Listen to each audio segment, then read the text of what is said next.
Well, the EU Commission has renewed its approval of the controversial weed killer glyphosate for 10 years after member states failed to take a position.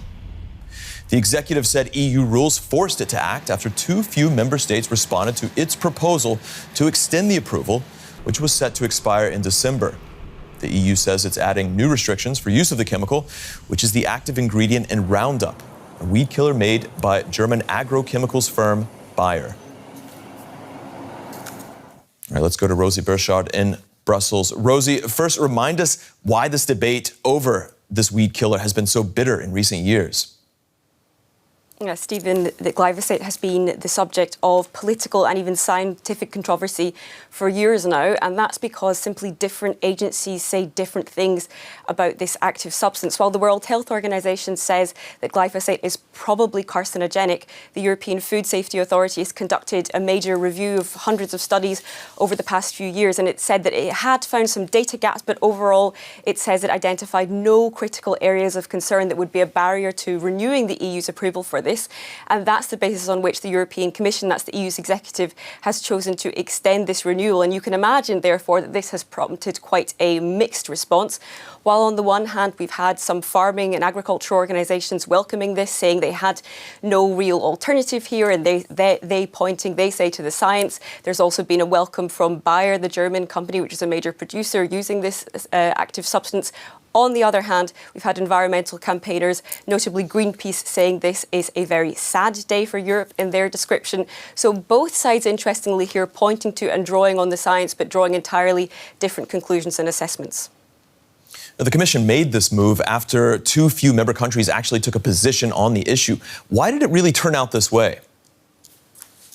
Yeah, there was a bit of political time pressure here because the deadline for a renewal or not was already approaching in December. And one diplomat I spoke to described this as really a bit of a bumpy road to get here. EU member states, the 27 members of this bloc, were supposed to choose.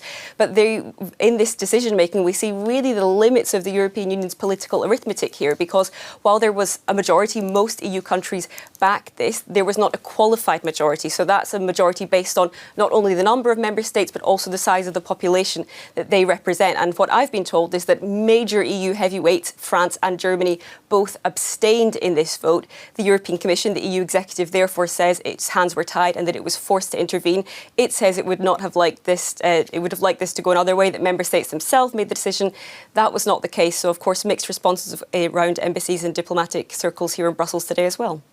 And the Commission saying that it's also putting new conditions on the weed killer's use. Do we know what those are?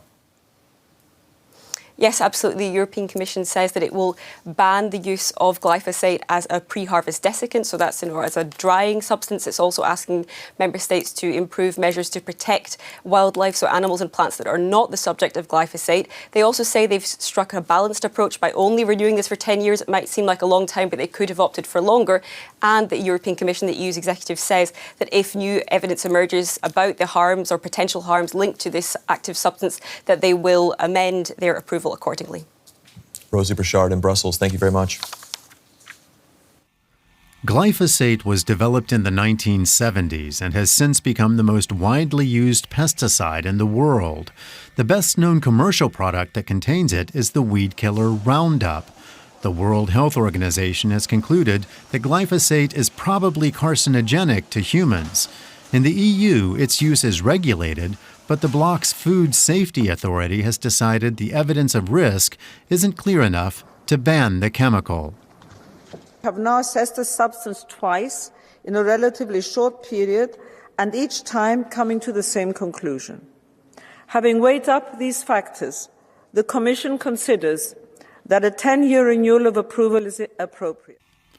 But many experts disagree with the European regulator's assessment, which did not identify critical areas of concern for human, animal, or environmental health. And chemicals giant Bayer, which now owns the Roundup brand, has spent billions on lawsuits linking glyphosate to cancer. Those and other concerns, for instance, led Luxembourg to ban use of the chemical unilaterally in 2021, forcing its farmers and vintners to find other ways to control weeds. That ban has since been rescinded. We've hardly used glyphosate for 4 years now. We didn't use it for 2 years because it was banned. Now we can use it again, but we're trying to use as little as possible.